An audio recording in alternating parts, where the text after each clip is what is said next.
Gonna get that. Good evening. With that second. Good evening, everyone. Welcome to the regular meeting of the Corrales Village Council. I would ask that you turn your phones off or put them on vibrate so you don't disturb any discussions being held. And once you've done that, please stand and join me in the Pledge of Allegiance. Pledge allegiance to the flag of the United States of America and to the republic for which it stands, one nation, under God, indivisible, with liberty and justice for all.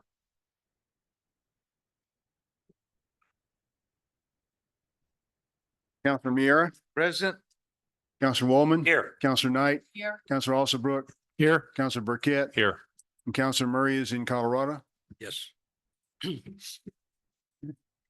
need a motion to approve the agenda, please. So moved. Second. We have a motion to approve in a second. All those in favor signify by saying aye. Aye. Okay. First on the agenda are presentations, and this first one is Linda Gallegos from Sandoval County Assessor's Office, and she's going to talk about special agricultural evaluations, assessments, whatever. Thank you. We've had a bit of an issue here in the village that people are concerned about, so. Well, thank you. And so, Mr. Mayor and Council, that's why I'm here, because the mayor was nice enough, Melanie, to reach out and come into our office. Understand when you guys have questions, this is where you come. You come to your mayor and your council. Of course, we're Sandoval County. I'm from the assessor's office. I am the assessor. I've got Ed Alona with me, who is our chief assessment officer, and Lawrence Griego, which is our appraiser supervisor for Corrales. First and foremost, I want to make sure that you know that if you have questions, we're the place to come to, because our job isn't to stop people from getting agricultural status. And again, just to bring everybody up to speed, that's what this is about, right? A lot of people are concerned because we are doing a complete review of all of our accounts, as we do. That's my job by state statute. That is what our office does, right? We identify, we locate, we value property. So being that's our job, we are doing a complete review of all agricultural accounts. That means some people who have had agricultural status for many years may be getting a letter from us. A lot of people in Corrales specifically, and I'll keep it specific to Corrales because of course that's what you guys care about most. But know that this is not a Corrales specific event. This is something that we're doing all across Sandoval County. So for example, and I don't know where to start, I was hoping obviously to address specific questions, and all of us will be, after this presentation, will come in, we'll stay and then be in the lobby. If there's any specific questions, I'm happy to address them. You also may contact, call, email, come on in our office. We're there Monday through Friday, 8 to 5. For instance, I just want to bring to the attention, well, let me talk specifics. I've got a lovely couple that came on in our office not long ago. They've lived in Corrales a long time. They have 2 separate acres next to their houses, admittedly, that they have not been using for agricultural. They've been getting the agricultural status. Again, it's on there for some reason or another. Our records don't see why that should be the case. So first we start out by sending a letter, letting them know, please contact us, because we don't show that this is agriculture. We don't see that it qualifies for that. And if we don't get this rectified, your agricultural status will be removed. Again, we didn't just go remove everything. We're doing our very best to reach out to residents and let them know what's going on. This lovely couple comes in, and as much as I would love to give them some special accommodations, because admittedly they're in their 80s, and they said, we just are hanging on to it in case our kids, when we pass, we've got a couple kids, we want to pass it on to them. Understandable. But it's not correct that they were getting agricultural status. And even though I try to stay in my lane because we're the assessor's office and we stay with valuations, what that means to what matters to people is that translates into the difference of somebody paying thousands of dollars for their vacant land in Corrales to somebody paying a couple of $100s for their same land that would not qualify for agricultural. And again, please understand, anybody who qualifies for agricultural status, we work hand in hand to make sure that we've got everything necessary to make sure you get that special valuation method on your account. Our goal is not to stop it. Our goal is to make sure that we're doing everything right, because what that means to all of us is that we're being fair and by state statute, doing my job. But again, what that means to us is that that the tax burden is not being shifted unfairly to other people. There's a lot of people probably in this room, and I'm hoping to speak to them again with any specific questions. But please understand that is the goal of our office, is to be as fair and equitable, to be able to value for tax purposes, obviously, property all throughout Sandoval County. And like, yes, please, I'm open to questions. Zach? Yeah, I have three. I'll start with hopefully the easiest one first. What does the Sandoval County Assessor Office, how do they define agriculture and what does it take to qualify for the agricultural designation? So I'll give you very general, right? Because we look at it case by case. Again, agricultural has to do with the land's ability to produce. So for instance, I have people all the time, I've got a couple of horses on my property and that should be agricultural. That's not agricultural, right? Because the land doesn't have anything to do with those horses unless you're breeding them. Again, so I don't know, but there's a couple of, it's longer answer. So I want to make sure to highlight on most of it. The property should be used, if you have a product that you're growing on the land, again, the land's ability to produce, say you have something you're producing, even if it's alfalfa, it's either for home consumption or for sale. So it's okay to have fruit trees. It's okay to have, say you have cattle. Again, there's so many different parts of it that we look at it case by case. So again, sorry, Mr. Mayor and Council, it's not as easy as asking, what do I do to qualify for ag? But we will work with you hand in hand.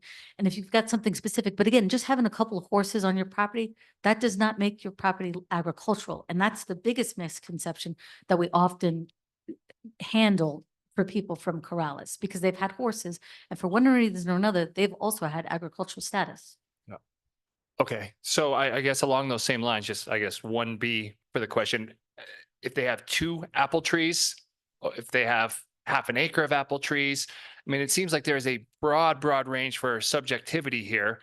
And I think that's part of the confusion is what, if this is on a case by case basis, what qualifies somebody, what level? Because an 80-year-old is going to have different abilities than a 18-year-old as far as agricultural capabilities. So is that the primary and substantial use of the private property? So for instance, you can't live on an acre of land in Corrales, have a couple of fruit trees and tell me you're doing agriculture, right? Because the primary use of that property is your house, you're living in it. So again, an acre, then that's a general rule of thumb. That's another, again, great question. I'm glad you let me highlight that because that's a very common thing in Corrales. I lived here a long time. You know, our family comes from agricultural. I've got water rights, all of these things, but show me what the property is producing that you either consume or sell. And it has to also be, you have to use commonly used agricultural practices, right? You can't just go out there and throw some seed around and hope something pops up. That also, again, is a misconception. And I'm not trying to be like, oh gosh, hard-nosed about it, except I'm trying to make sure we follow state statute.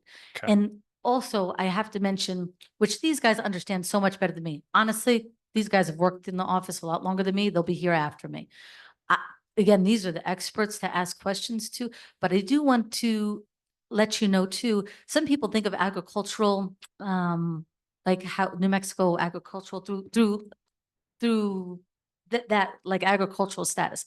We have to think of it in terms of the property tax code, what to be able to qualify it as agricultural for our purposes. Okay. So again, sometimes you think, oh yeah, I've got an ag piece, but again, we have to look at it also to make sure that it fits into those categories for us. Okay. Question 2. So in Corrales, we have a massive issue with previous agricultural and open space land becoming 5,000 square foot houses. Is there any other designation within the tax code that could be used from a conservation standpoint? Because what I'm concerned about is this 80-year-old couple then says those 2 acres are now going to become really expensive and they're going to sell them to a developer and it's actually going to use more of our water. We're going to put more stuff in the groundwater and it's going to be a net negative to the village as a whole. Despite the fact that you guys, and not you guys, but us as a whole are able to collect more taxation and it's probably in the current tax code, does any other tax designation exist for open space or conservation purposes to keep that from becoming a residential property? Would you like to, I'm going to have Ed come and speak because he is very knowledgeable in this category and I've heard him say it better than me. Good afternoon, Mr. Mayor, council members. To address your question, yes, there is a conservation easement that you can qualify for the agricultural status. But Just go ahead and pick it up. You can pick it out if you want, yeah. little tall for the mic. Yeah. So anyway, you can qualify for agricultural status under a conservation easement. The one thing that you have to do is you must qualify under a federal recognized program. So an agreement with the federal government, and you must be receiving payment for that. Other than that, a green belt, just to conserve the land for development does not qualify under anything under the property tax code. Okay. All right. And then my last question, just as far as the actual assessment itself, I assume it's going to be assessed at today's market and assessment prices, because I know we have a 3% cap on increases annually. And hypothetically, if these people hadn't been doing agriculture for the past 10 years and they would have gotten that designation 10 years ago, my guess is that assessment with that 3% cap would be dramatically lower than it would be if they get assessed right off the bat today. So is there any way to go back and help people with that situation? So, Mr. Mayor and council, also, I'm glad you highlight this because there is a 3% cap on residential properties. When you have a permanent structure that you live in, that's what qualifies. There's only two designations of property, either residential or non-residential. Now, that doesn't mean that, again, there's two classifications of property. So unless somebody has, if you have a house on your property that you live in, you are eligible for that 3% maximum cap. Again, just to explain to everybody, your property doesn't go up more than 3% for our valuation anyway, in 1 year. Non-residential, which commercial, all vacant land would qualify under non-residential, does not have a cap. And so that should be current and correct. That's also a big surprise to people, right? When we finally do get around to looking at these properties, for instance, and revaluing them, it goes up more than 3% when it's just a vacant piece of land, right? When we have sales, and here's the other thing, we don't arbitrarily do anything in our office. What makes us look at changes, what reevaluating, reassessing an area is because we see sales in an area. So when that's a good point, right, Mr. Councilman? Because when you said if this lovely couple goes to sell their 2 acres at the current value and sells that for $180,000 more plus, right? We see what the sales are in Corrales. That makes us look at this and say, well, we've got some sales in this area. Do we need to go ahead and reassess land in Corrales? So again, it prompts us to several things, but to answer the question, they got the cap on it. If it's their residence, there will not be a cap on any vacant land or commercial. Yes. Councilor Miera was next. Thank you, Mr. Mayor. I appreciate it. Madam Assessor, thank you for being here. We really appreciate that. There's been some conversations that we've had among ourselves, and as you stated, we had them with and I had it with the mayor's office, and specifically with Melanie. Get to the point. One of my constituents called, and I want to tell you thank you to Lawrence, because we sent her over to Lawrence, and Lawrence had a nice long conversation, took the time to address her issues. But I'm going to take it to a little bit further at the end of my question here, but we'll get to that point. What it was is this individual has been getting, as you said, there's a lot of them been getting it for many, many years. This year, she was not able, didn't qualify to get it. And the qualification was that she didn't have any receipts to show that whatever she was planting, she grew and sold. And so there was a request for receipts. That one I'm not aware of from Bernalillo County for many, many years, and working with the individuals in Bernalillo, certainly a whole different story. And I'll come back to that. That was the issue at hand, is that they needed these receipts. The problem with the receipts kind of envelopes into another situation, which is water. If they would have had water, she could have worked with the fields for 3 different waterings, but she was only had 2 last year, didn't get the third, therefore didn't sell anything. She would have the receipts otherwise. They had if this conversation sounds familiar to you, that's kind of where we're coming from. And I want to take it to the next level. If there's a problem, I think we may need to address this at the state level. You talked about you only follow the rules and regulations by the code, state code, and we'll get to that hopefully at the very end of my conversation. So to get back to my specific constituent, does that make sense to you that you have to show with receipts whether or not you are indeed selling your materials?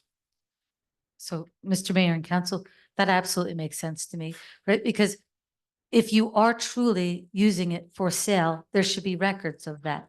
So again, because what's going to stop your neighbor from getting falsely this status? Again, it's a big difference. And anybody who actually is a farmer, anybody who actually has agricultural land knows the expense that goes into having agricultural. I think that's a big part of why that special status exists. For people who are actually using it properly and being qualified for it, that's who it's for. It's not for somebody who just wants to hang on to their land to be able to give to their kids for years later. It's not somebody who throws out some seed and who says, I grew some stuff. Because again, we have to have proof, right? It's trust but verify. I can't take people's word for it. And if you're truly using agricultural status, you have something on your tax return for it. You have some receipts of some kind. So thank you. But so hence the problem, when you don't have any water, you can't grow anything. So last year was a prime example of we had some waters. We didn't have them all through. She was able to come up with 2 receipts of sales for alfalfa and moved on. But the third one couldn't come. So therefore she lost her, or at least they had the conversation and lost hers. So what do you do when you have a situation which is beyond the control of the person who wants to do it, but if you don't have the water, as we'd say in Spanish, entonces qué vas a hacer? I mean, where are we going to go from there? So again, Mr. Mayor and Council, I'm going to let Ed speak on this also, but it does, when you're saying this, the first thing that came to mind is the biggest thing I can stress is the importance of coming in and communicating with the assessor's office. We understand also that people need to rest their land. Again, it's all about notifying and communicating with us. Also, we get all the time here, we have people are like, oh, I've got this livestock. And then we check our records. You know that this is a self-rendering. People tell me they have livestock, and yet I'll look back in our records and they haven't rendered. They haven't given us any information, which has to be done yearly to the assessor's office. So again, I stress, I'm going to let Ed speak to that because that's certainly worth a better answer. But again, it does remind me that I want to stress the importance of communicating with the assessor's office about rendering, about filing your rendition form by the end of February, and noting, this is a good conversation we had even just today, Ed was reminding me that form needs to be in by the end of February, but that you can amend that. Say, gosh, I don't know what I'm going to have as far as livestock, maybe later in the year. But so long as you so long as you submit that rendition form to us, you can amend that throughout the year. So again, I stress the fact of it's reasonable to say, gosh, I don't have water, or I need to let this land rest. That's something that you should communicate to us. But I do want Ed to further that. Mr. Mayor, thank you for that, but I'm going to just take it one step further, because I think this is the issue at hand for us, and me specifically for our constituents. But you brought up the fact, and I'm glad you did, that we have the state law. And so since we have, and I'm just going to use 3 counties, although we have all 32 counties, but a little bit different in Valencia, a little bit different in Bernalillo, a little bit different, somewhere down the road. And are we in a position right now where we may need to take a relook at what are the rules and regulations that we're dealing with right now from a state perspective? And do we feel that we need to take a look at some, especially now in the next 60-day session, better time than any, because you can't do it in a 30. Is it that time for us to collectively take a look at this and see if we can have some rules and regulations that are easy to follow, that don't differentiate between Valencia and Socorro and Bernalillo counties? So to answer your question, Mr. Counselor, is that within the provisions of the property tax code under the statute for agricultural, there is a provision in there where you can rest the property. Okay. But, and you also take, it also gives us the ability to look into drought conditions. Now, I want to make a distinction that USDA and other federal and state entities actually look at the climate of New Mexico, look at the climate of Oklahoma, and they look at the average precipitation. So there's a point where it's a drought, and then there's a point where it becomes climate change. So when you're looking at the production of property, let's say in years 1, 2, and 3, you've been producing and you've saved your receipts, you come up with evidence that you have actually been attempting to produce, and you've actually produced 2 cuttings out of 3 of the alfalfa. Nothing says you have to do 3 cuttings or 4 cuttings, okay, depending on where it is. Now, let's say that the prior 3 years you've used it for producing alfalfa. Then in year 4, you come into a situation like what we are now, that we have a drought situation, the water levels are low, and you come into the assessor's office and you tell us, there's a change in my status. I am now going to rest it. We can allow resting a property for, and our general rule of thumb is based on agricultural, bona fide agricultural practices. We can allow it up to 3 years. Okay. That doesn't mean that we're going to grant 3 years, but we can allow it for up to 3 years. And that's normally what every assessor in the state of New Mexico does. So, but then we have to look at it. Now, what are the circumstances? So like MRGCD, where they're just trying to shift the water down, and it's not an issue of drought, but it's an issue of the state and water and paying that back to Texas. That doesn't qualify. That does not qualify because it's not a drought condition. It is a condition that they're trying to pay the citizen to make that land go fallow for several years. So yes, you are right. Mr. Mayor, I believe you were past legislator, correct? I am, and that's why I said, why I did in the Right. manner in which I said it. Right. And so, yes, you are right. These are, all our statutes should be reviewed annually.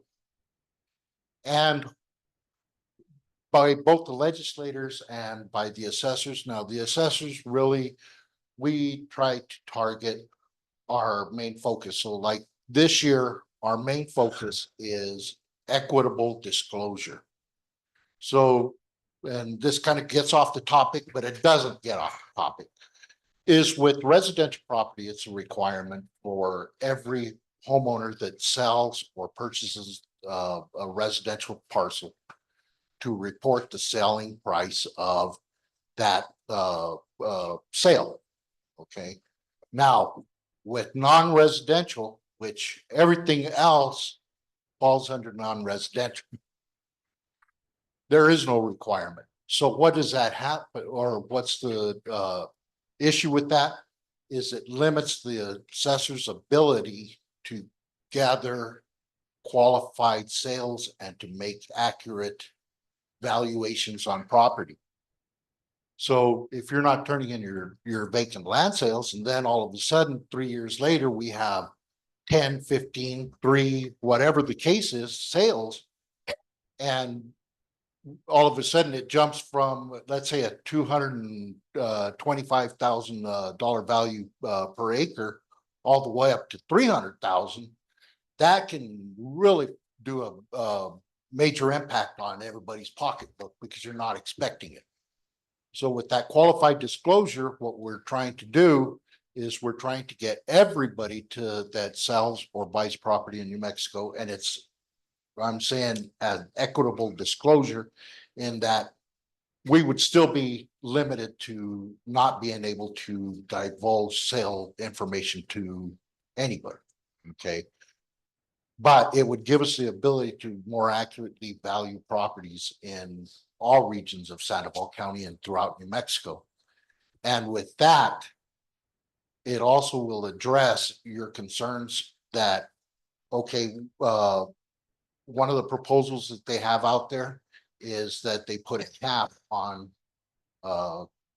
properties, whether it be residential or non-residential, and putting a cap on that.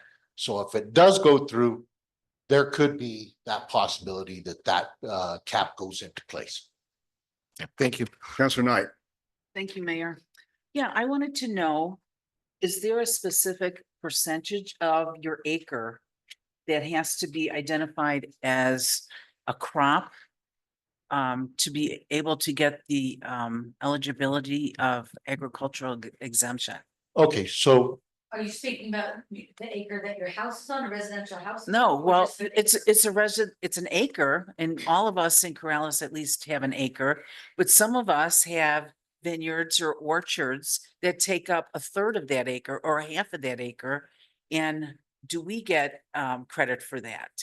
okay, so to answer your question, there's three different types of agricultural properties. And so you have irrigated land, non-irrigated, and you would also have grazing. So with that, for let's say an orchard, if an orchard has to be an orchard, it can't just be a fruit tree out there.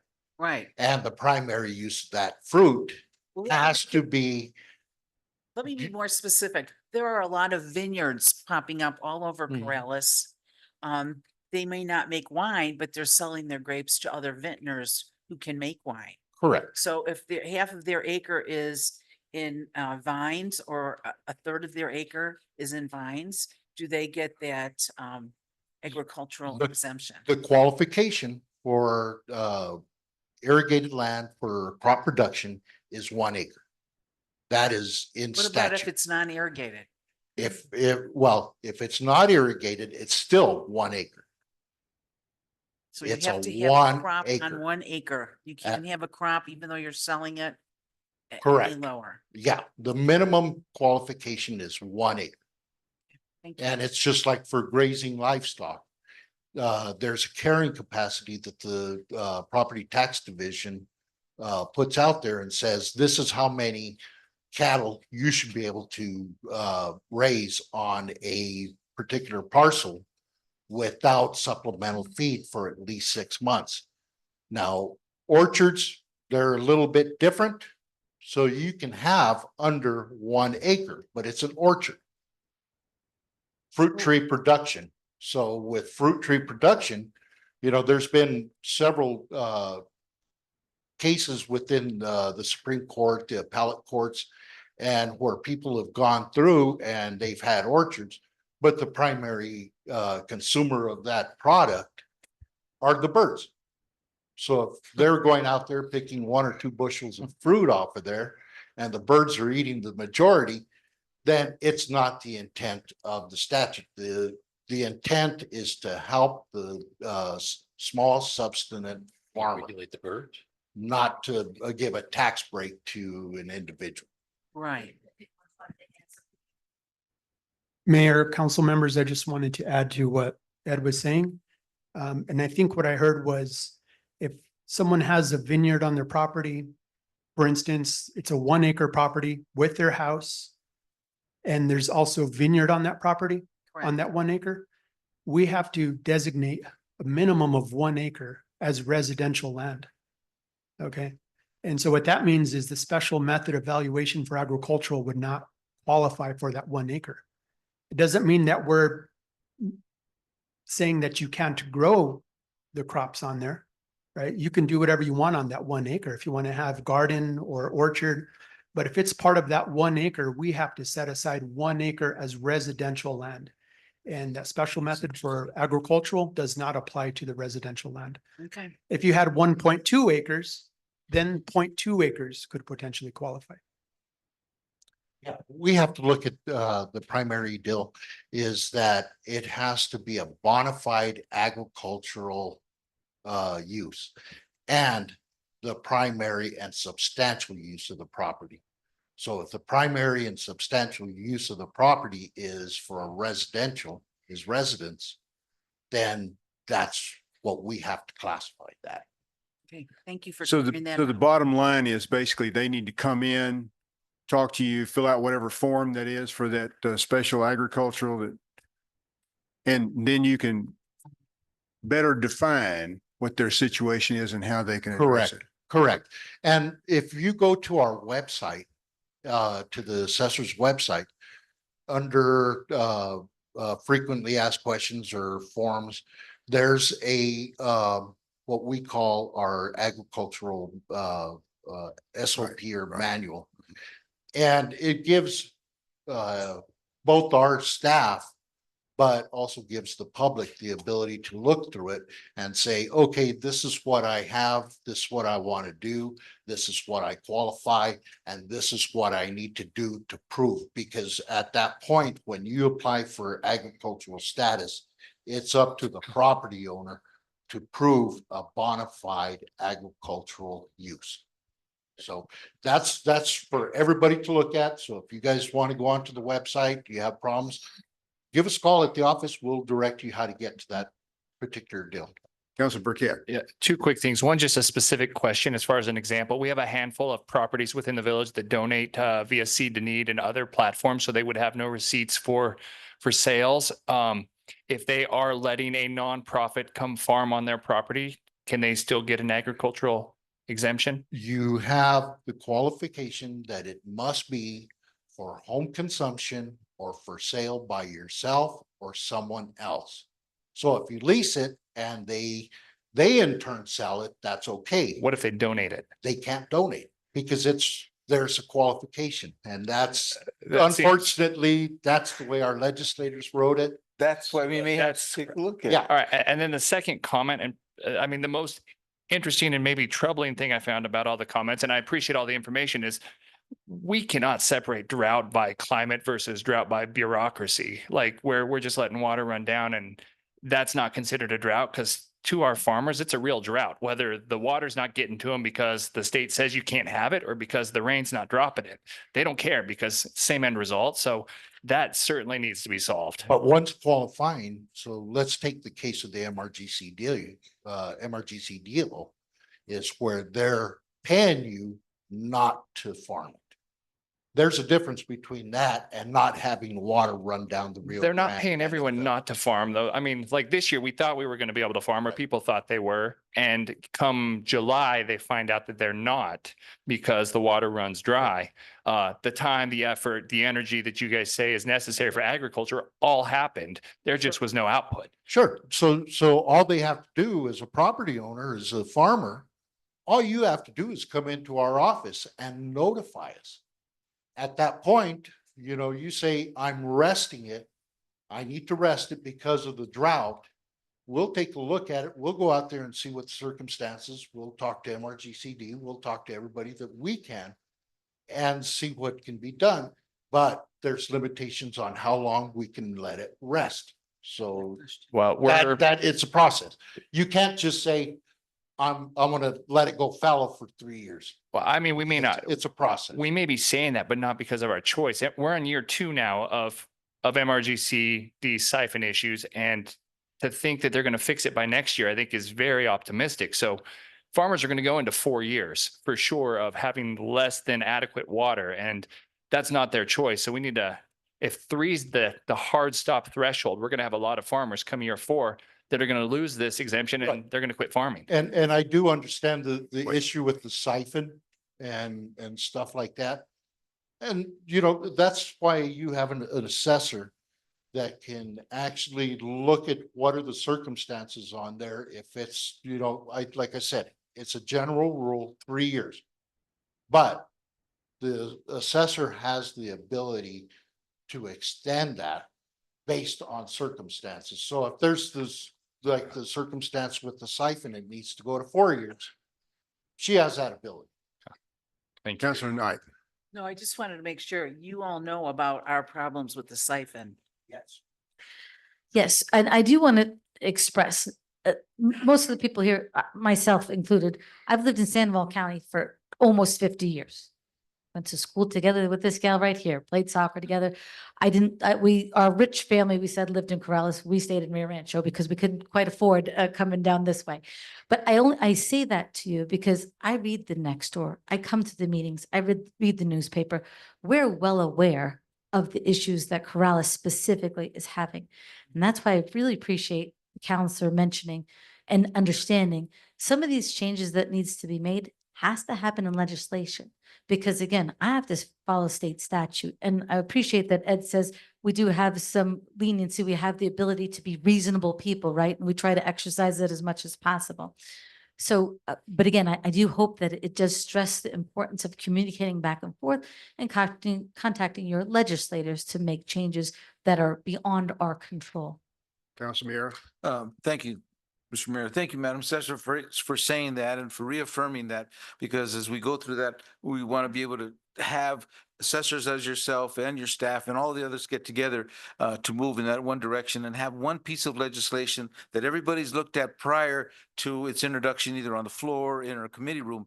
And then if you wouldn't be so kind to be there when we bring up the word, and this is a joke, of course, we bring up the word climate change and everybody goes, well, I don't know about climate change. There's no such thing. Yeah, right. But we're going to go through that. But we understand what it's happening here, and there's lots of changes going on. Subsequently, we need to change the piece of legislation that you're having to deal with and that you're having to work with. So we're looking forward to working with you in the near future and up in the upcoming legislation. So may I add, just in closing, and of course, if you have any other questions, we'll be here, like I said, to talk to anything specific questions. Our office is available, like I said, Monday through Friday. But please understand what our office is doing, first of all, is our job, but it's helpful to everybody, not just in Corrales, Sandoval County, but specifically Corrales. Because again, I think now having worked in the office, this is my second term. I'm not up for reelection. I'm not trying to buy anybody's vote here. I'm telling you, I'm committed to doing what the right thing is for all of the residents in Corrales. Because again, it is not fair if your neighbor just has had agricultural status for the past 20 years, and that's the only reason why they should continue to have it. We want to make sure that we are doing what is right and accurate in Corrales specifically, and it is helpful. Again, and I know we got a chance, I saw Mr. Counselor at an earlier event today, and I was trying to explain the fact that hopefully people come away from this meeting understanding that what we're doing is helping the community, not hurting them. We're not trying to keep anybody from getting agricultural status that actually qualifies for them. Councilor Woolman. Thank you, Mayor. Quick question. Do you have any estimate of how many properties in Corrales this may affect by losing their agricultural status?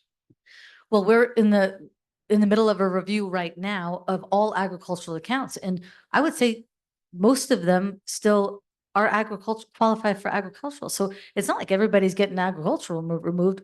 We're just simply making sure we've got everything necessary. So I don't think it's this huge problem across Corrales or throughout Sandoval County. So I don't have an exact number. Do you guys have a more specific number? They do get an opportunity to communicate with you. Because you send them a letter and say, okay. Yeah, the biggest reason we're having an issue right now, just to let everybody know, is not the fact that, we're trying to take these agricultural statuses away. But by statute, we're audited by the property tax division of the state, tax and rev. And they come in and they're looking at our records. And I've only been here 15 years. Lawrence has been here a little longer than I. And a lot of our records from prior administration do not have the application, do not have the proof that they're agricultural properties.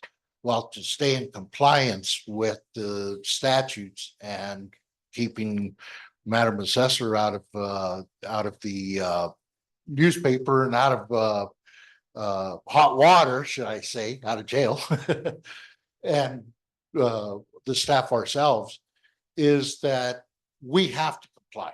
So we're reaching out to all members of that are getting, or constituents that are getting the agricultural status. And if we don't have the proper documentation, we're asking them, turn it in. And sometimes you do get a reply, sometimes you don't. And, you know, if we're out there, we're looking at it, and we don't go out there in December to go look at our property, to see if you're growing a crop.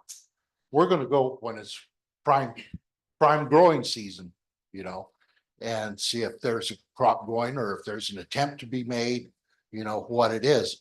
But we can't grant ag if you only have a garden that's the size of this, and you're saying, well, my whole property is agricultural.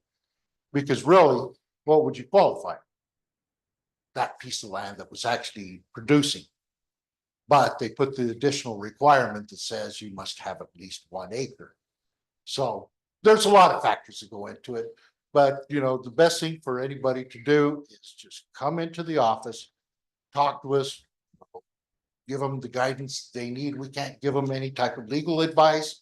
We can't tell them how to do it, but we can tell them what we're looking for.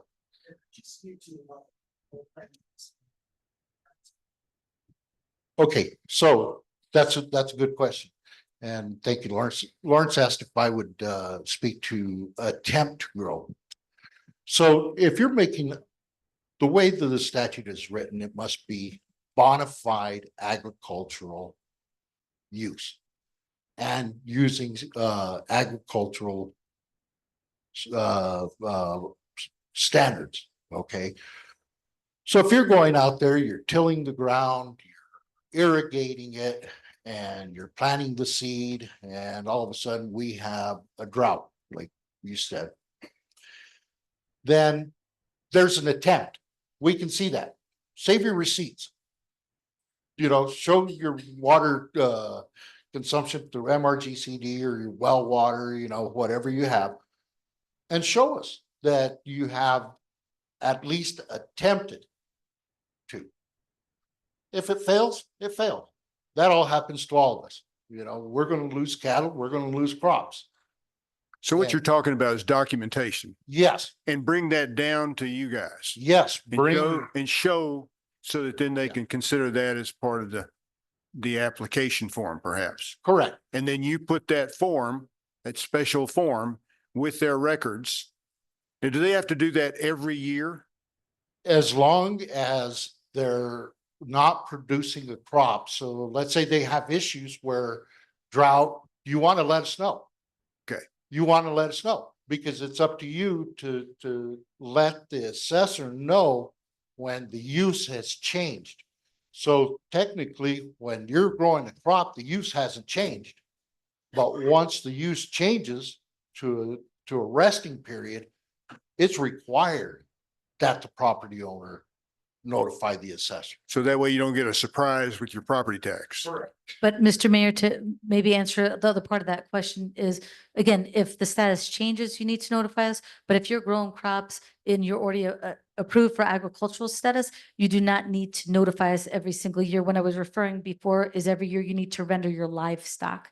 So that is something that happens annually, but as long as your property is approved for agricultural and you're growing crops and that hasn't changed, you don't need to notify us every year that your property is still agricultural, only in the event that it changes. And as Ed mentioned, Okay. if you're making an attempt, but you weren't able to produce.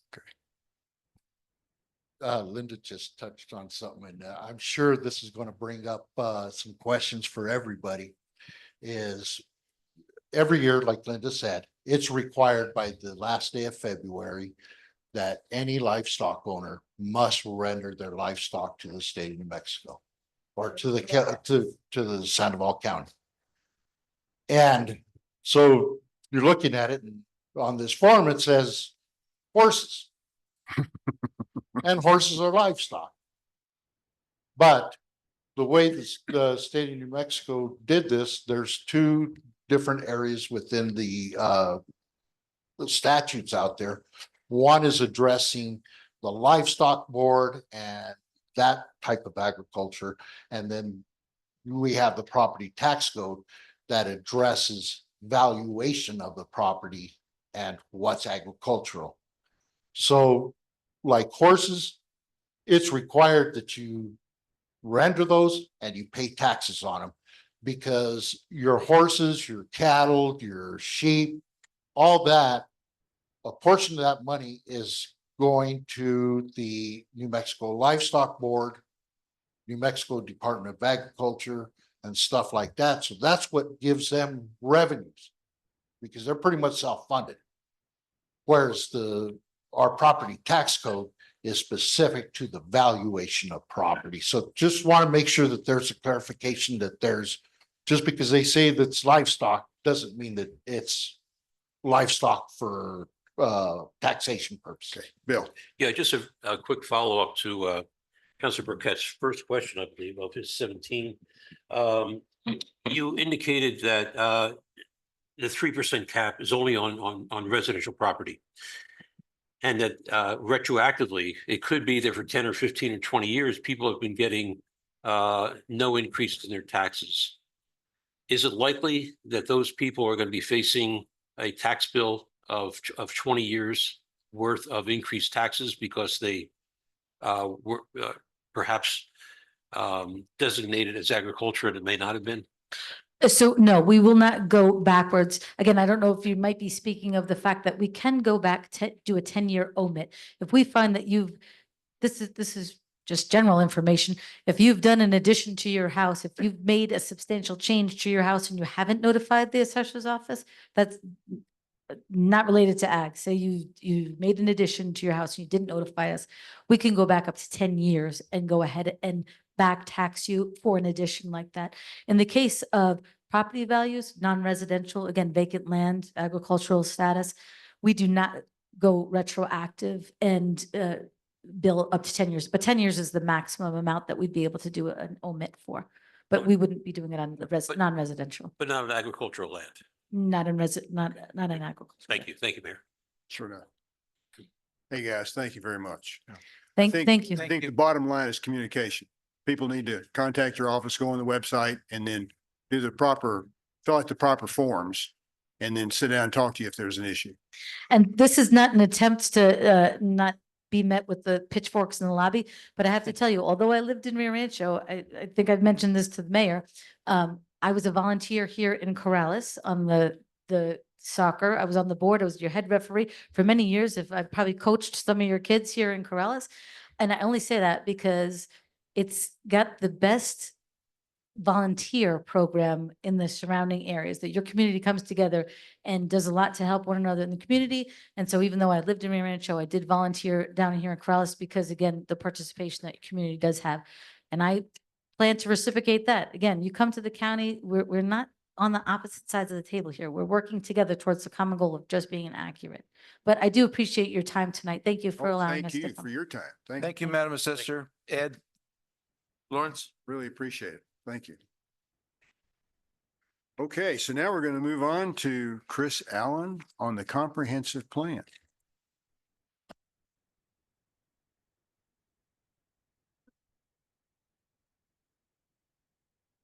Good evening, Mayor and members of the council, members of the administration.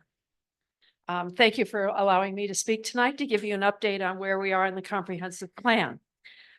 First, I'd like to ask, did everybody have a chance to see the presentation we did earlier this summer at the old gym on the status of the plan at that time? Okay, so you are aware then that we have identified 6 values in the community, which we presented on panels at that time. Those values have not changed. And so to reiterate, we value Corrales's rural character. We want to preserve Corrales's community history. We value sustainable development. We value environmental stewardship. We value public health and safety. We value government that reflects our core values. So those 6 values that we identified from all of the interviews we did over last summer and from the village survey, those have not changed. Neither have the goals that have been developed under each of those values changed. They are still the same as what you saw earlier this summer. What we have currently been working on for the last few months is developing the action items that will enact or enable those goals to be achieved. We have done that in part by interviewing the village administration and staff, because we wanted to identify, are there some of these items that you are already doing? If there are, then in our plan, we will say, continue doing X. If there are some new things that we needed to identify that we feel need to be implemented to achieve the goals, then the next question is, what is the capacity of the village to achieve those goals? So we've been doing these interviews for the last couple of months. We have one more to go, and that will help us finalize the action items. We also have a subcommittee consisting of 3 people who are already beginning to write the plan.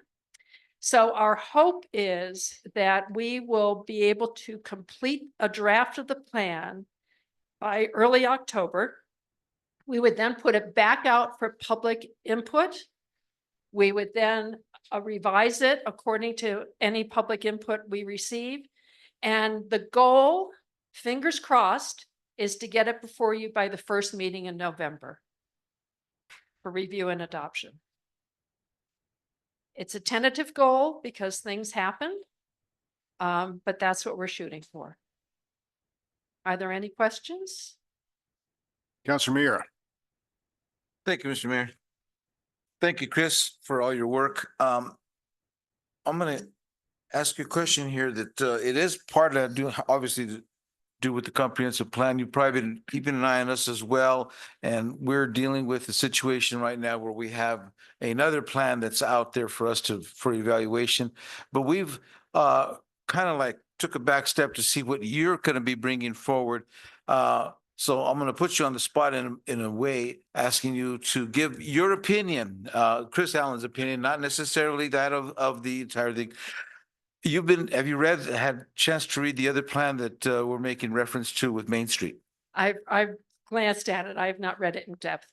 If with your glance, is there anything in there that you see that is, detrimental to one plan or the other, or is there anything there that you see that rides along one with the other? Well, first of all, it's not going to work for me to say it just as Chris Allen. It's just Well, not. then you People can ask speak me on as the behalf chair of the committee, then you so, could be half of the committee if you want to. That'd be fine. and I can't do that either. Well, okay, so somewhere you gotta have an But answer. what I can say is that we do currently have language in the draft plan that says the village of Corrales should not adopt any plan that contravenes those values that we've set forward. So you all know what the 6 values are. So when you look at something to adopt, your question is this going to detract from those values that the community has said they want to preserve, or is it going to add to those values?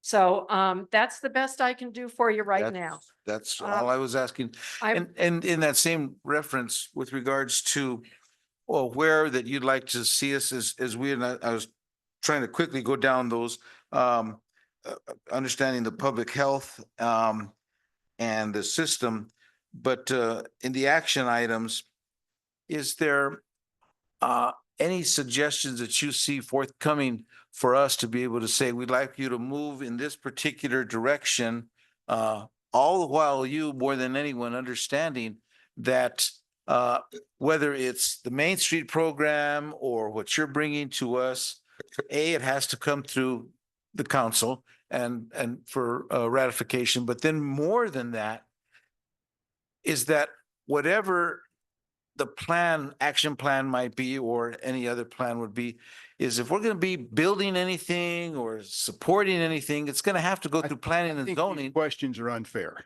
I don't think so. I disagree.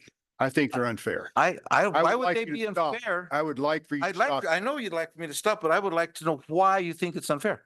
because you're asking her to make a judgment that's actually your job. It's our job, but I do that. You can take that information from her as a citizen. That's okay. Yes. But you're putting her on a spot as the chairman of this committee.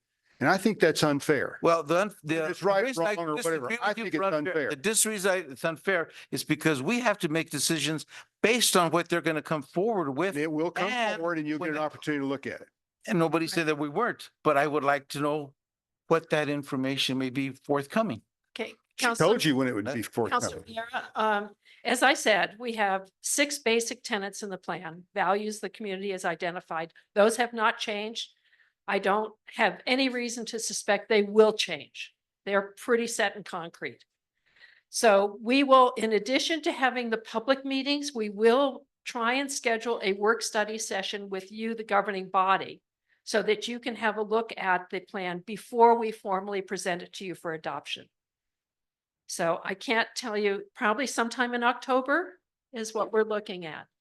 But keep in mind, the comprehensive plan that we're doing is the overriding plan for the village of Corrales. Once you adopt that, anything else you do has to be measured against the comprehensive plan as you adopt it in November, hopefully. So does that answer your That question? very much answers my question, that last part, because I think there are people that are under consideration, well, if it's in this plan, we have to do it. We don't have to do anything in those plans unless it goes through, Mr. Mayor, that's where I was trying to get to. Okay. Unless it goes through planning and zoning and everything else that we have to do that says this is what is available to the community, and this is the manner in which you get there. So that's where I was trying to get to, is that you understanding that position as well. We're going to be able to take it from there and run with that one. Right. Once you Thank adopt you, the Mr. Mayor. comprehensive plan, you will have that guiding document. And then everything else you do after that, whether it's a noise ordinance or the animal control ordinance or a speeding ordinance or any ordinance you adopt, should all be measured against the comprehensive plan. There you go. Thank you. So that's why we've spent a little bit extra time. I know we wanted to get this done in 6 months, but we've spent the time to go out to the community to try and identify where Corrales is today and what people feel about today, rather than rewrite and rewrite and rewrite plans that have their basis in 1974, right? We decided to take a whole brand new approach and get a snapshot of where we are today and move us forward from here. So hopefully that's what we've done for you. And hopefully you will see by the time we're finished, you will have a comprehensive plan. And in addition, you will have a strategic plan. The strategic plan takes the action items from the comprehensive plan and assigns a timeline and assigns responsibility. So that will be your implementation plan. The comprehensive plan will have the history, all the data, you know, all the stuff that your eyes are going to glaze over as the backup, the substance of the plan. But then we will also give you a strategic plan, basically the bullet list that you were requesting earlier, so that you can look down this list and say, okay, we can do this year, we can do this in 2 years, so forth and so on. So we want to give you a workable document, and that's our goal. Thank you. Yes, sir. Okay? Just a sort of bookkeeping item. You mentioned hoping to get it to us by the first meeting in November. I think we only have one meeting in November. Is that correct?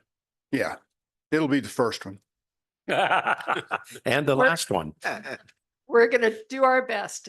You know, it's a volunteer committee. The writing group consists no of 3 pressure. people who have No. deadlines this month on other aspects of their lives. So, but we're squeezing in as much as we can. I just wanted to make sure expectations are aligned so that if for any reason it slips, the next opportunity is December. Right, right. We understand that. Okay. All right. So anything else? Thank you very much. Sure. And I want to thank the public for all those people who came out earlier this summer and took a look at where we were. We were so thrilled that people were excited to see the panels that we presented. We had people coming up to us because we had a series of quotes that we actually received from citizens. And I had people coming up and saying, I'm the one who said that, right? And so it gave people, I hope what it gave people was a sense that we did listen. We did hear you. And we're doing our best to get all the diverse opinions in the village of Corrales into a document that's usable for you. Thank you Thank very you. much. Thank you. Boards and commissions appointments. Dayton Voorhees, reappointment to the Bicycle Pedestrian Advisory Commission. Is Dr. Voorhees here? I don't I think need so. a motion to approve. Dayton Voorhees, please. So moved. We have a motion and a second. Second. Okay. All those in favor signify by saying aye. Aye. Aye. Any nays? Okay, Dr. Voorhees is going to continue. Next, we'll move on to the administrator's report. Good evening. Tanya, you're first up. Thank you, Mayor, Council, and Administrator Curry. I will start off with COVID vaccines have been approved by the CDC and FDA. The 24-25 vaccine formulation is out. I know pharmacies are already scheduling for that. I will say you need to have not had a COVID vaccine in the last 2 months. And if you had COVID in the last month or so, you might want to wait a month or two because you do have some built up immunity already from it, depending on what your doctor says, especially if you're immunocompromised.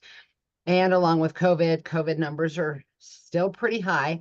Nationally, we're still running at 18% positivity rate on tests that are taken in physicians or pharmacy offices.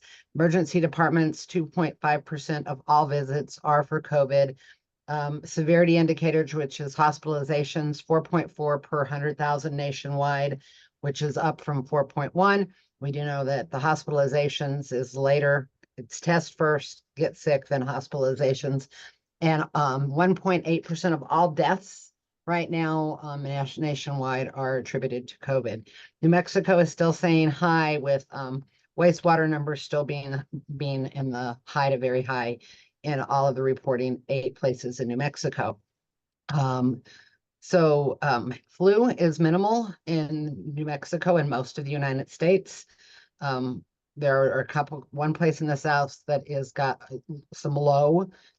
So it's still a little early for flu shots, unless your doctor advises you to get it early, but know that flu shots also wane.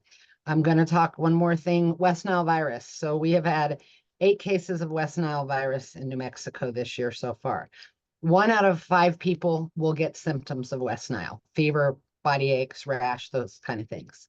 1 out of 150 people who get West Nile get severely ill. So in New Mexico, we've had 8 cases. 6 of those cases have been neuroinvasive, meaning very severe, and they cause things like meningitis or encephalitis. We have had 2 deaths in New Mexico, 1 in Bernalillo County, 1 in Sandoval County. Both of them were 65-year-old people. So make sure you're doing what you can for mosquitoes. Don't leave water standing. I know, like, I have rainwater barrels, but I put goldfish in my rainwater barrels, and so they eat the mosquito larvae, so I don't have to worry about that. But flower pots, those kind of things, don't leave them standing, and use some kind of protection when you go outside, because you never know which mosquito is going to be the one that may carry one of the mosquito-borne diseases. And I'll be happy to answer any questions. Councilor Waldman. Thank you. Tanya, I was at CVS today and they have a posting that the shots are available after the 28th, which I guess is tomorrow. You mentioned a couple of weeks ago about delaying on the flu shots.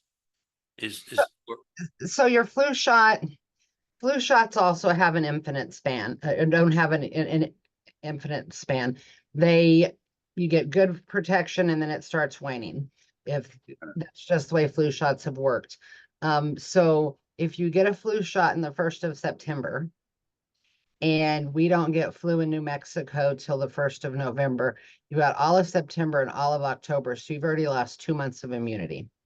So I personally, and a lot of physicians that I've talked to say, start looking at those indicators. Has flu moved into New Mexico? Yes, we have flu here, but we don't have a lot of flu here.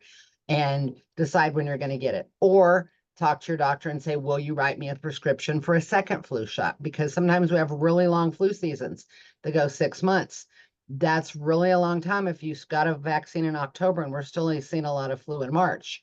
So I look at them that way. However, I will tell you, if the only way you're going to get your flu shot is at the same time you get your COVID vaccine because you're so busy, you should not get your flu shot. And you should get your COVID shot now. So that's such a hard one. Parameters. If they would have asked me before school started, I would have said it's out before school starts, because we know we had this summer surge and we know school's going to bring in bring in more illness because the kids haven't been around each other, I would have said yes. So for me, I am, 8 months to a year out of my last COVID shot. I've been lucky enough not to have gotten it. And I'm like, oh, what am I going to be doing between now and when I want to do something in the holidays? Because I don't want to get really sick. And because I've got such waning immunity, I could. So if I can do stuff to protect me, but let's say I wanted to go to a concert, then I'd be like, oh, I'm going to get my COVID shot. So you have to look at your own risk factors. And remember, age is a big risk factor. I think I put in the, I don't know if I put it in this monthly or not, but like 14.9% of people who got COVID are over 65 or 75, but they are like 40% of the people who get hospitalized. So you have to look at your risk factors. If you had COVID 2 weeks ago, then no, I would be waiting until November, right before, if I was, especially if I was doing a big Thanksgiving get together.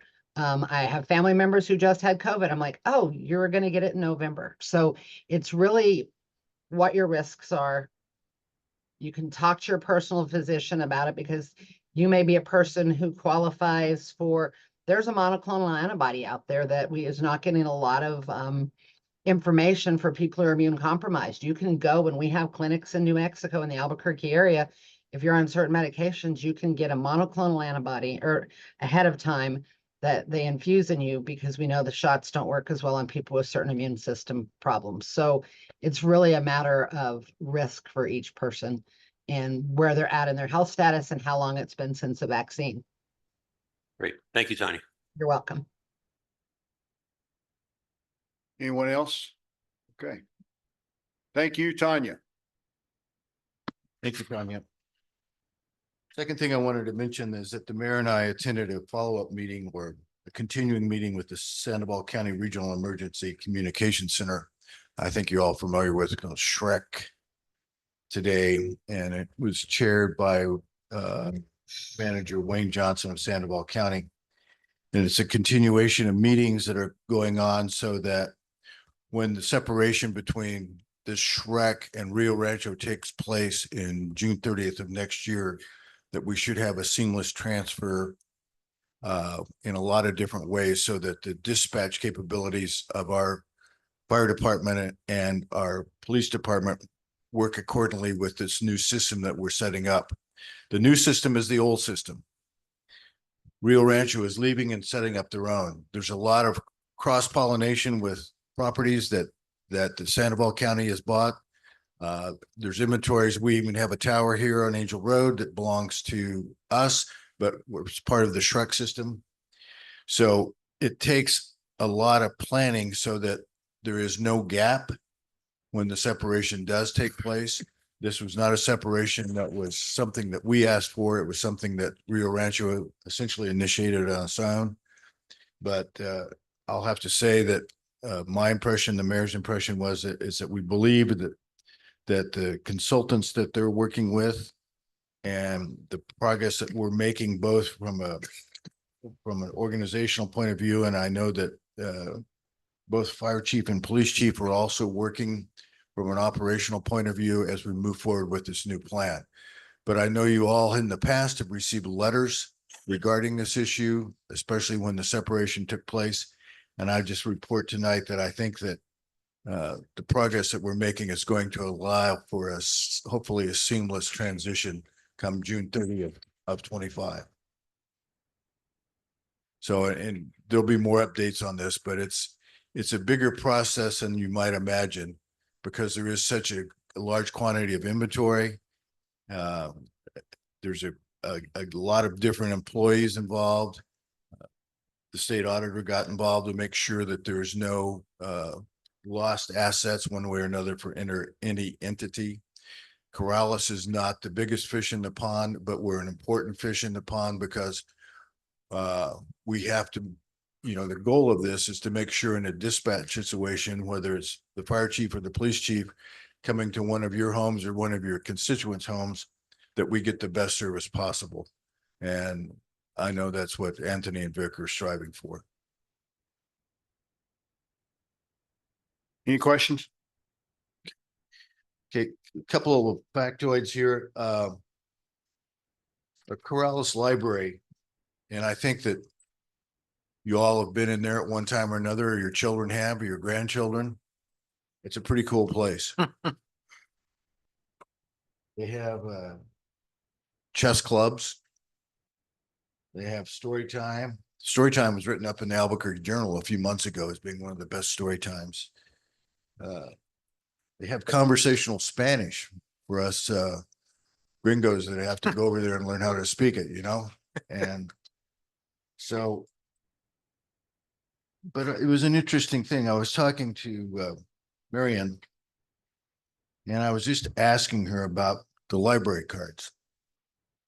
And so in the last 4 years, since August 1st of 2020, there have been active cards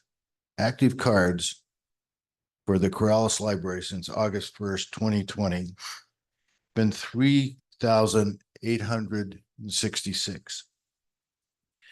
Out of those 3,866, Corrales residents are 2,150 of those active cards, are about 56%. So the other 44% are outside of Corrales, but using our community library. Another interesting factoid is that the accounts created, not active, but created in the last 4 years since August 1st, there have been 2,082 new library cards created. And out of those Corrales residents are 872. So only 42%. The rest are outside of Corrales. And so that tells us a lot of things, mostly that the library is not just for Corrales, it's for the surrounding communities, and people use it and appreciate it. And the facilities, sometimes they come in and use it just once or get their card and they, you know, they go away and that's it. But the other thing that's interesting is those programs that I mentioned earlier, the chess club or the quilting club. There's a quilting club going on, I think this evening or this afternoon, or story time. Those people don't have to have a card necessarily when they come in. They just come in and use the facility and the programs that are being offered up by the community library in Corrales. So we don't necessarily know when they're where they're coming from. We do know that there's a large segment of some of those cards that are being checked out come from Rio Rancho, but a lot of them come from Albuquerque and other areas around.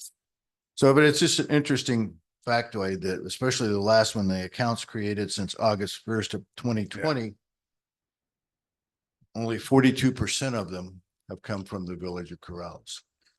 So use your library. A lot of people like it. So another thing that, and I want to thank Sky for this, since she's come on board now for a couple of years, she's been charged with our business permitting process. And we have a lot of business permits here in the village of Corrales. And I'm always, you know, I know a lot of you folks like statistics and numbers, and I do, because they can tell a lot of different stories about who we are. So we have a total of 953, give or take, business permits in the village right now. That number fluctuates. And we've broken them down in two different categories: in village and out of village. In village means that these are permits that are assigned to people whose headquarters or business offices are in the village. You know, whether it's, you know, in the commercial district, whether it's Sandia Bar, or whether it's Parejas, or whether it's, you know, Mulas or Casa Vieja, or, you know, the farm stand down here. People that are in the village, Homoc, otherwise. Out of that 953, 479 are in the village. So out of the village, people who come in like contractors, sometimes food trucks, uh, roofers come in and do work in the village, but they're out of village, but they have business permits to work in the village. So we have a total of 953. We have 479 in the village, and out of the village, 474. So almost 50-50 of people doing business in Corrales. We're either from Corrales or 50% are coming outside of Corrales. So these numbers are fluid. Sky pulls her hair out every now and then, trying to make sure that they've all got the proper business permitting. But I just think it's important for us to take note of how it takes a little bit more than a village sometimes to do things. The last thing, Mayor, one of my favorite subjects is the local government investment pool. We're now running at, and I know the interest rates are going to come down. We all been hearing that. But right now, we have $3,883,504.51, running at a 5.3288 interest rate. This last month, we collected $17,573.72. So it's still a nice pool, a nice principal of money to have. That's all I got, Mayor. Perking along. Mayor. Okay, Mayor. I'm sorry, Bill. Yeah, I just want to acknowledge and congratulate you on 5 years with the village. I think your 5-year anniversary is soon, or It just passed. Thank you. Thank you. congratulations. It's fun. Thank you. Sure. Glad to be here.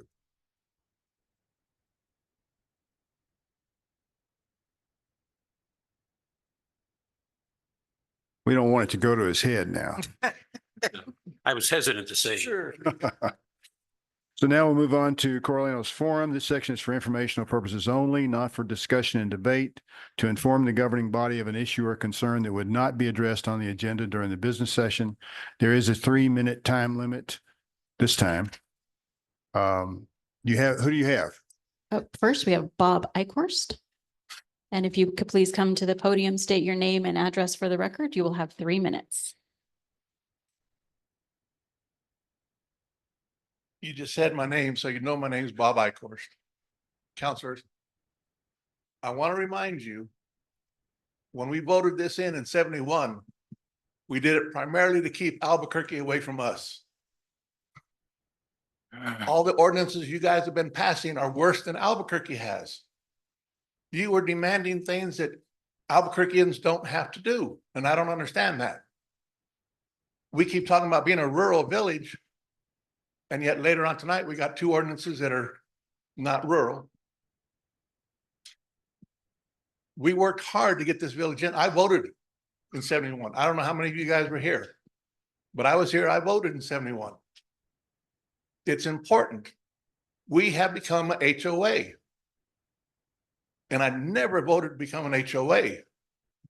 I am sick and tired of people telling us how to live. And it's not right. If we wanted to live in an HOA, we would vote and make it an HOA. We have a few HOAs in the village. They are not as restrictive as we are right now. So I really don't understand where you guys are coming from. Look at your ordinances. And remember, I've said it before, private property is called private property on purpose. It's private property. It is not a Marxism thing. It's not yours. You don't own my property. I own my property. In Marxism, the government owns the property. No. You guys are telling us what to do so much. Every ordinance that comes up, take a look at them and really see, are you doing the right thing to the people in this village? And I've signed up to talk on the next 2 ordinances, so I'll be back. Thank you. Next is Rick Toller. Rick, if you could state your name and address for the record, you'll have 3 minutes. Hello, Rick Toller, 483 Hanson Road. Excuse me. I missed the presentation of the traffic study last meeting, but the results don't surprise me since the engineer announced that he didn't think there was a speeding problem before he did the study. The data that he gathered show about the same as the village traffic camera data, somewhere between 10 and 20% of the drivers are exceeding the speed limit. It's just, I think, something along the lines of 5 or 3% over 7 miles over the speed limit. He describes the narrow unimproved road and its use by pedestrians, equestrians, and bicyclists, but he concludes that it does not meet the criteria of the city of Albuquerque to call, as Cliff was just mentioning, we're being compared to the city of Albuquerque to qualify for traffic calming measures. West La Entrada and the other problem side roads are not residential streets in Albuquerque, and they should not be evaluated by the same criteria. Also, the criteria lean heavily on the accident frequency, and because there hadn't been an accident recently on West La Entrada, the traffic calming measures are not recommended. This is the wrong way to look at the problem. We as a village should be looking for ways to reduce the likelihood of injuries and deaths rather than waiting for them to happen before we act. Once again, I urge you to stripe the roads, delineate the edges, increase and improve the signage, and implement a targeted safety blitz on West La Entrada and the other problem streets in the village. I also want to point out that I took State Highway 1 from Portland to San Francisco 2 weeks ago, which is why I missed the meeting. It's a road that goes from 15 miles an hour to 70 miles an hour in some places, with hundreds of thousands of vehicles on it every day. But wherever it passes through a village or town or city, like 528 passes through Corrales, it drops to 25 miles an hour. Every single city and town on Route 1, it drops to 25 miles an hour or less. And there are crosswalks and yield to pedestrian rules, even though when it's a 4-lane road going through these towns. I don't accept that this is impossible in Corrales. Thank you. Bill Perkins. Bill, if you could state your name and address for the record, you will have 3 minutes. Thank you, Melanie. My name is Bill Perkins, Mayor. Thank you, and councilors. Thank you for the opportunity to speak. By erecting public parking signs on village property and thereby encouraging local business customers to use public parking areas, the village effectively encourages those customers to walk on highway shoulders to access local businesses. This makes sense for a walkable community. Ours is not a walkable community. The shoulders of Corrales Road are not safe spaces for pedestrians. They are less safe after dark. They are less safe after rain. They are less safe when drivers use high beams to help them see better. They are less safe when roads have drivers under the influence. There will be accidents. Some could involve pedestrians. Let us hope that no one is hurt. Let us hope. I am not qualified to speak to issues of liability. However, as a citizen, I have an opinion about our village's responsibility. Lawyers for the victims may try to find someone or some entity to hold accountable so their client, the victim, can find financial relief.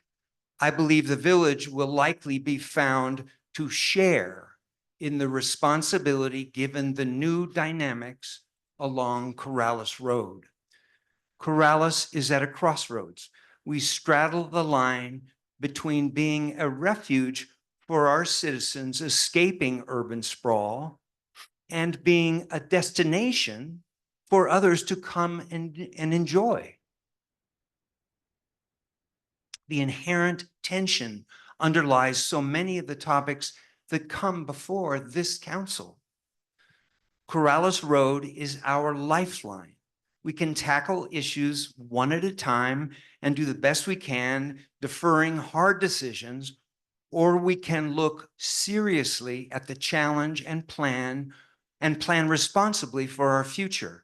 I urge the village to enlist a qualified planning firm with experience working with rural communities to study and recommend steps necessary to achieve a walkable rural community. How much will it cost to make the road minimally safe? How much more will it cost to make the neighborhood commercial district truly walkable? And if costs are too high, are we prepared to use the village's planning and zoning tools to place some limits on growth in our community?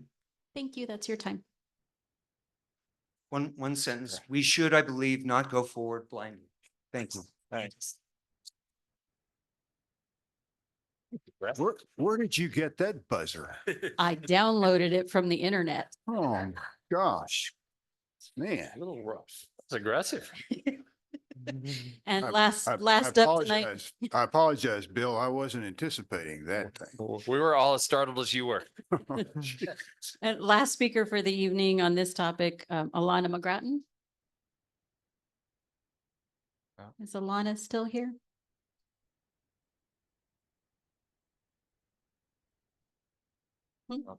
Okay. Okay. Okay. All right, we'll move on to Counselors Forum. This section is for informational purposes only, not for discussion or debate, to inform the governing body of an issue or concern that would not be addressed on the agenda during the business session. Who wants to start? Counselor Knight. Mayor, I went to a Zoom meeting for the Rio Metro Board on August 16th. It was 2 Fridays ago. And they talked about their audit from fiscal 2023. They looked at general financial statements. Can you get a little closer to your microphone, perhaps? Sorry, I should pull this over here. Okay. Thanks for reminding me. I want to make sure everybody hears this. So when they do the audits, they look at general financial ways to do it, governmental auditing standards, as well as compliance for major federal rewards. And they found no weaknesses across the board, which is really good. They look at internal controls, which is daily activities and IT, analytical procedures, year to year things that happen, and then substantive procedures, leases, bank statements, and grant expenditures. They're planning on putting additional trains on for the Folk Art Festival. And they're going to have 2 late-bound, southbound trains for Zozobra. The Alameda siding is completed, and they're still looking at getting a group of people together to see if there should be a consolidation of the city buses and Rio Metro. Thank you. You're welcome. Anyone else? Okay, let's move on to the consent agenda. This includes approval of minutes from August 13th, 2024 regular council meeting, approval of resolution 2461 co-sponsoring the Corrales Harvest Festival, September 28th, 29th, 2024, and approval of event application for Corrales Ditch Run.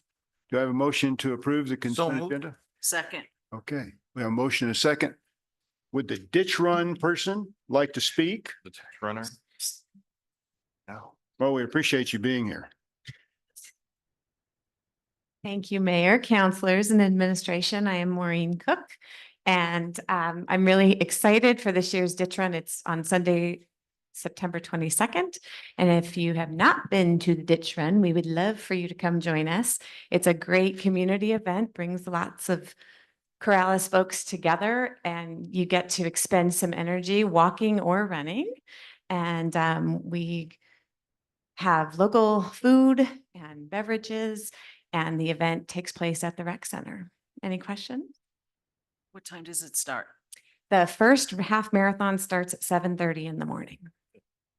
And then from there, it's like on the half hour. 5K, 10K, kids fun run, or it could be a fun walk if you want. So lots of options for the whole family. Bring your kids, grandkids, and It's for all ages. Thank you very much. Thank you. Just Do you have a one- question? Thank you for doing all this. This is just an amazing event and we really appreciate it. Thank you. It means a ton to not only my family, but I really enjoy helping out Kiwanis to raise more funds. And then we give 100% of the proceeds to search and rescue from the Dave Gives Back organization. So thank you guys. Thank you. Thank you very much.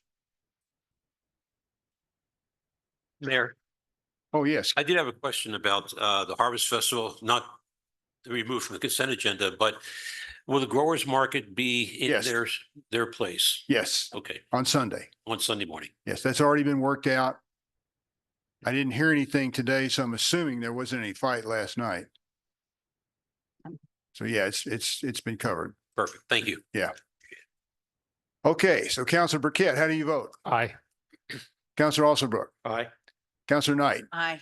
Counselor Woolman. Aye. And Counselor Meara. Yes, sir. So now we'll move on to new business. Consideration action approval of resolution 24-62, approving an MOU between New Mexico Main Street Program, the Village of Corrales, and Corrales Main Street Incorporated. Do I have a motion So moved. Second. and a second? Any discussion? Anybody want to make a comment? Any questions?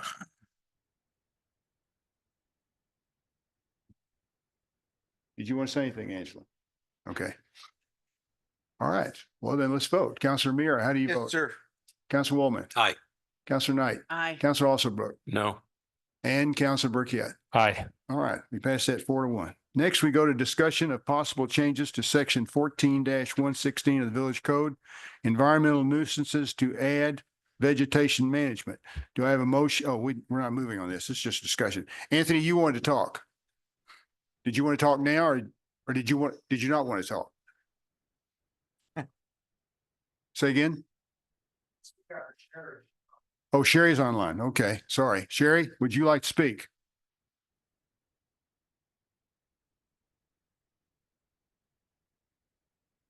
I don't hear her. Sorry, was having some problems with my phone. Council Ron, Mayor, we are just trying, me and the fire chief are trying to gather up all the different areas that I pull information from for the vegetation ordinance, and to make it more comprehensible and understandable for the folks in the village. I'm trying to incorporate some of the international fire code, which the chief works with, which is like height clearance for tree limbs and making sure that the vegetation is cut back from the roads so that he can get to where he needs to be in a timely manner, of course, and that his equipment is not being destroyed in the process. So we're just trying to clean it up a bit. I know the chief did have some stuff he did want to talk about. And that's really all I have to say. Thank you, Sherry. Go ahead.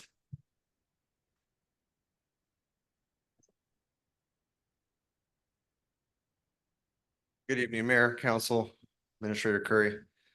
So as Sherry stated, her office and my office, we work hard to try to identify hazards, whether it's in village right of way, other right of ways, easements, and private property. We are in support of review of this environmental nuisance, but I wanted to give you a little background, and I wasn't prepared for this evening to have all of my documentation in place. So I'm currently working hard with the P&M, trying to get vegetation management. So I don't know if everyone online could see this, but just this past weekend, some of you were at Starry Nights having a good old time. We were out cutting trees. We had a wind event that came through Saturday evening.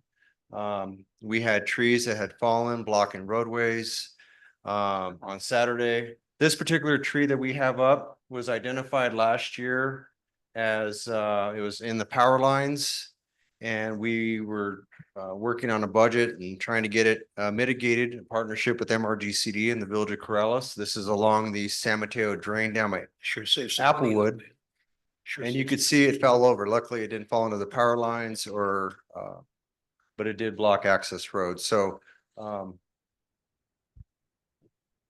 so I have a lot to cover, but I'm going to try to sum things up. But I want the council to know what your fire department and our code enforcement we're out there dealing with on a daily basis.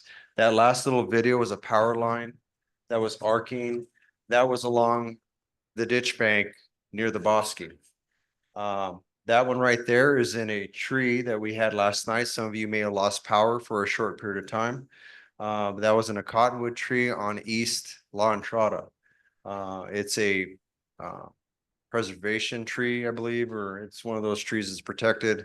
Landmark tree. Landmark tree. So we're in the process of trying to work with Public Works to look for funding so we can go and mitigate that. If that scenario that we had yesterday was on one of those wind days where it's 100 degrees with no precipitation and 50-mile-an-hour winds, it would have spread. So do you have any of the other ones? Did PNM respond? PNM responded very quickly yesterday. They arrived very professionally.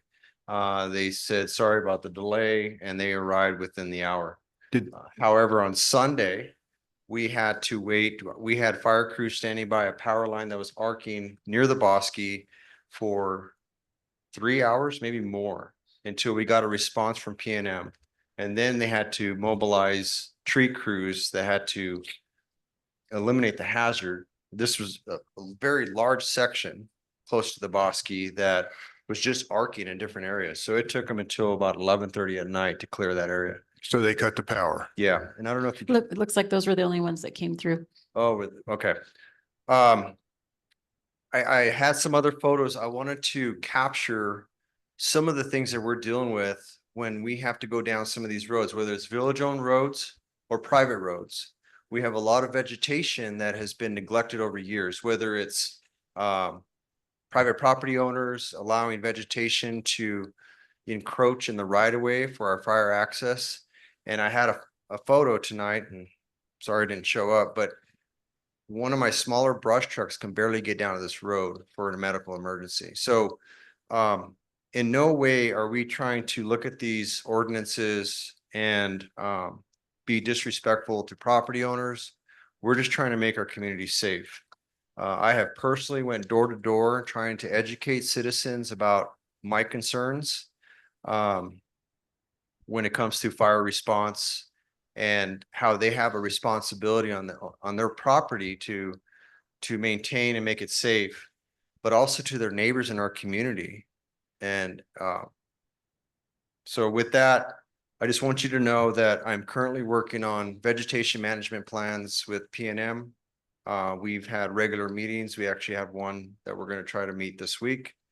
I'm trying to put together something that we as the village feel it could be acceptable. So when they go through and go and cut their trees, you've all probably seen it, where they go and they clear out their trees and then they leave this be.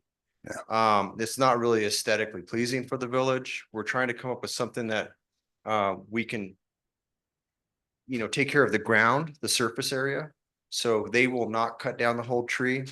But if they go through and make it safe, if we can work with a property owner, or if they're in right of ways, we can work with Public Works, or if it's a MRGCD easement, work together with the partnership we have to go and eliminate some of these hazards on the ground, especially in vulnerable areas such as the Bosque or what we call wildland urban interface areas.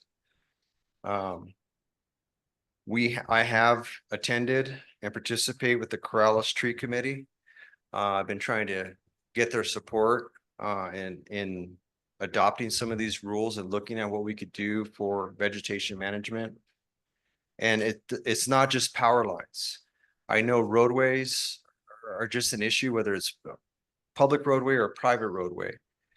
You see them all the time where you have cars that can't maintain their lane. They have to go in the center of the lane because of the vegetation is so overgrown, which forces others off the road. So with that, I just wanted to brief you that your staff are working hard to try to come up and try to get these plans to where they work together with our current ordinances, or whether it's a separate policy or trying to combine them along with some of the fire codes. So I'll stand for any questions. Zach? Thank you, Chief. So just a quick question, as far as some of the situations you described where there are, stuff on right away. There's obviously going to be some cost, whether it's effort or money to have this happen to the property owners. How do we align that with, anti-donation clause stuff with our ability to go and help them out for public good purposes? Mayor, council, that's a great question. And that's something that I have asked the question before. That's more of a legal question. Public As health, you know, safety, we welfare. have, Should not be an issue if it's public health, safety, or welfare. Okay. okay, And if you trim so that it's, not violating the public right of way, or you get the P and M to cut out of the wires, clear the wires. Or perhaps even get the homeowner to say, I'd like to have a tree over here instead of there. And so then they maybe will cut the tree down. We can certainly help them maybe with the tree. so I guess well, we could discuss this in clarification. I was told it's kind of a gray area. So if it's dealing with power lines, I think we have more of authority. Okay. If it's let's say it's a property owner that has an acre of land and it's, got a lot of vegetation and they cannot go and cut it because they don't have the money, or they're just don't have the energy, they're elderly. I was told that we can't go do that because of anti-donation on the private property. Mr. Mayor and Chief, I believe if the tree is crowning over the right of way or growing into the right of way, that I don't think there's any donation. I don't think you can Can't do their land. take down a tree because the landowner wants it somewhere else. But again, if it's public health and safety, It's your fault. particularly if it's in the right of way, I think the village can do that without any constitutional problem. Can I ask just a clarification? I think his question is if it's fire fuel, if he sees a property that he is concerned from a fire fuel standpoint, that's not necessarily on public easements or access routes, but he looks at this and says, hey, this is adjacent to the bosque and I'm really concerned that this would be something that would be hard for us to slow down. Where does it fall in that area? I think, Mr. Mayor, Chief, Counselor, that you don't have to stop at the property line. I think, again, if it's public safety, I'm not sure that I can tell you this is the line, don't go any further. It's going to be to a lot. We will have further discussion. Case by case basis, but if it's public safety, then go for it. And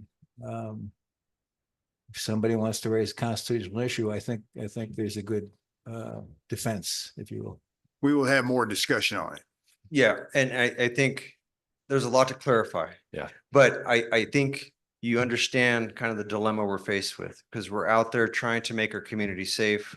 I can give you an example of a road here in Corrales that a property owner had been cited multiple times for a fire hazard danger in the area. Citizens, or a particular citizen on the road, took it upon herself to kind of pull together resources like church groups. She reached out. It was so much fuel that it just wasn't cost effective, and this individual just couldn't physically do it and he couldn't afford to do it. What we did is what other communities do is since we have resources, the fire department, public works, we have heavy equipment. We said, if everybody on that neighborhood decided to make your road fire safe, we will come in and chip it. And we did. And it was a very successful project. And again, those that know me, I try to go to the property owner and physically talk to them about our concerns. We do it the Corrales way, and we want to help each other. And I've been trying to tell everyone that everyone is a stakeholder in this village, and we all have to help our neighbor and try to come up with a solution. We have resources, the Planning and Zoning Code Enforcement Office, Fire Department. We try to find somebody to help them so they can mitigate their hazard. We always have. So, and Mayor, I'm happy to hear that we're going to talk more about this, because this is a big deal in the community. And if we can streamline this. We are always talking about it. Yes. It seems like. Thank you. Did you want to say something, Councilor Mira? Thank you, Mr. Mayor. Real quick, all those trees that we saw with wires going through, is it P and M's responsibility to cut through those however they choose to do so, or is it whose responsibility is it when the wires are going through it? Yes, Mayor, Counselor, it is P and M's responsibility, and that's why the administration, myself, we want to see more of what their plan is. I've been told, Corrales is slated this fall and winter to do all of the transmission lines or distribution lines. I get them confused. But the lines you see on Corrales Road, all the high-powered, non-insulated lines, they're gonna go through and start doing maintenance. That's why I wanted to try to have a plan for you. So when they go through, my meetings are gonna consist of when they do come through, I want to have a plan to start educating through the clerk's office that, hey, P and M's gonna be in town. Start educating the public. They're coming in. One of the biggest complaints I just heard this weekend from citizens was P and M just showed up on a Sunday and they didn't give us any warning, and they're in my backyard cutting. Well, P and M has the right to go in their easement where their utility is. They do make an effort to try to contact people, but not on Sunday because there's an emergency because our Bosky is right there. So I went and I talked to the property owners. I said, this is on me. I called all these trucks in to try to protect our community. And one of the things is they just want notification. The other thing they don't want is they don't want P and M to go cut all these trees and leave all the debris there. So I'm going to be coordinating with P and M. I like to have a plan. I like to educate the public that they're coming in. We would also like to maybe be side by side with them, as long as we don't interfere with them, of utilizing YCC and maybe Public Works, Fire Department in our right of ways to clean it down to the surface, because P and M will only do around the poles and the wires. And P and M's, the number one obligation of P and M, and well, I'm not representing P and M obviously, but the utility companies, their whole job is to provide the electricity to their customers. And lately it's been, a lot of it has been to that the fire danger. You're starting to see a lot more about that, you know, because we're just getting hotter, drier. We're seeing these winds, and P and M has really been focused to work with us to protect our community. So we're really happy to work with them. Thank you. Yeah, sure. I have a quick Councilor question. Knight. So, are those wires that they're redoing, will that eliminate the sparks then? That's Mayor, Council, that's, yes. So as they trim around the wires, I honestly don't know the distance. No, but you said, aren't they coming in? Didn't you say like at the end of the year and redoing things? Yeah, they're gonna be trimming the They're trees. clearing Not trees. doing anything about the wiring then? I Which thought you wiring? said- You said they're gonna be looking at the wiring and. Yeah. The uncoated wires. Oh, yeah. Yeah. I was describing the wires that are uncoated are the ones that they're gonna trim around. The wires that go to your house that are insulated, I don't believe they do those. I think that's the property owners. They can make it safe for you. If your vegetation on your private property gets into your utility lines, let's say you have a service drop from the pole to your house, and you have a tree that's into that wire, and it's usually two wires that are insulated with like one bare wire. They can make it safe, but it's the property's owners to make sure that those trees or shrubs or whatever you have on your property don't grow up into that utility. Okay. Does that clarify? Well, I No. just thought you said that. Yeah, they were gonna upgrade their wiring. No, they're gonna trim around the wires. I was describing the two. I stated that I couldn't remember the definition of transmission or distribution line. Right. Then I said that the wires on Corrales Road that are not insulated, those are the ones that they're gonna be trimming. The trees, Not the wires. not the wires, the I vegetation. thought you said they were Yeah. switching out. No, they're No, gonna no. clear all the branches Vegetation. off. Yeah. Oh, I thought they were gonna be, sorry if I misspoke. I thought they're gonna be insulating the wiring. Right. No, No. Is that something they can't do? I don't know. It would seem to me that That's a lot of wire. And I don't know how many miles of wire they have, that's their problem, of course. but the wires we do have that are not insulated, that you see on the poles really high that are arcing, those are the ones that they have to trim the vegetation around to make it safe. Yep. Anyone else? Mayor, we did have, Mr. Ikorst wanted to speak to this issue Okay. as well. Thank you. Thank you, Chief. Mr. Ikorst, you'll have another 3 minutes. Okay, first I'd like to thank Anthony. He's the best thing that happened to our fire department. But this environmental nuisances paragraph that you guys are looking to add on, if you read it, all exterior property areas which have been altered or not in use or not in their natural state. So that means anything except for the mesa shall be kept free from dead vegetation or tumbleweeds, weeds, brushes, tall grass, and trees which prevent a visual blight.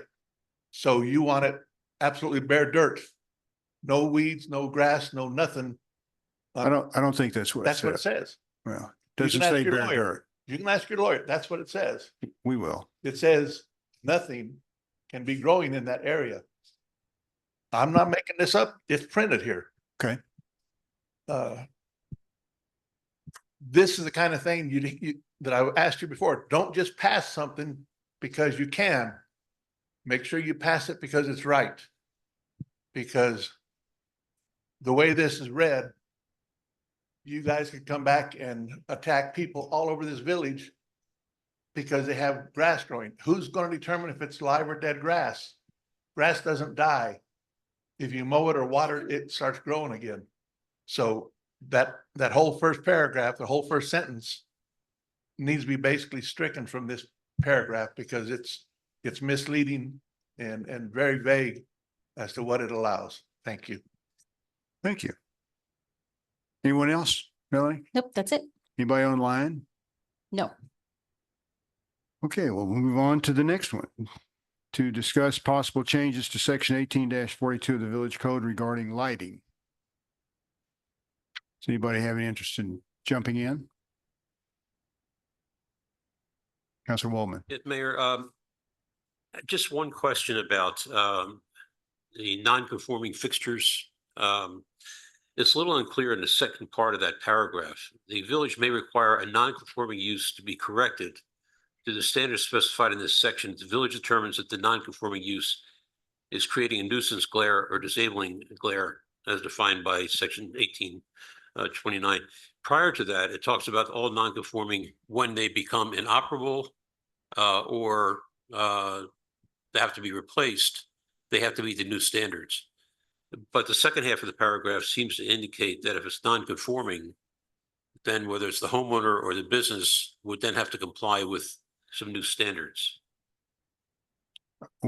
Counselor Mayor Ron, if I may. Yes, go ahead. Yes, usually what happens is anytime somebody changed out their light fixture or anything, they do need to bring it into compliance with whatever the ordinance states at this time. Sometimes, and it is in another part of the ordinance, and I do not remember off the top of my head, if I get 5 complaints about the same thing, say the same light, and I go out there and it is not in compliance, then the village can ask for them to bring that into compliance. I've never had a situation like that. Usually the problem is that one of the lights has not been aimed down, or it is, the shield has broke and they just need to replace part of the shield, but it's not the actual fixture that needs to be replaced. But you could ask them to come into compliance with the previous conforming standards. Yes, if I receive and continue to receive complaints for that specific light fixture, yes, sir. Okay, thank you. Yes, sir, John. Just to clarify, that's existing language in our current statute, correct? That's correct. Thank you. Yeah. The part that we're adding is the one in red. Yeah. Yes, sir. And if I'm reading this correctly, all we're doing is removing the process. If somebody makes a complaint, we're just shifting the process to where the code enforcement officer does not have to file a complaint just because, or does not have to file a notice just because there was a complaint. They only have to file that notice if they deem that there was actually a violation. Is that accurate? Okay. Yes, I believe so.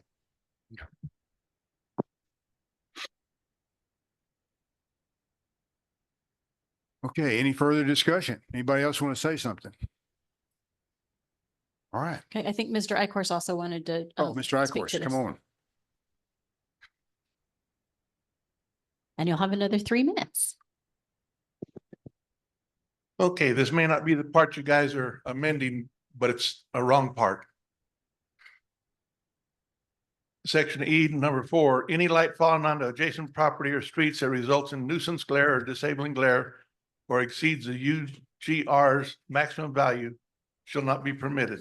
Light trespass beyond property boundaries or above the horizontal plane should be considered non-compliant. Okay.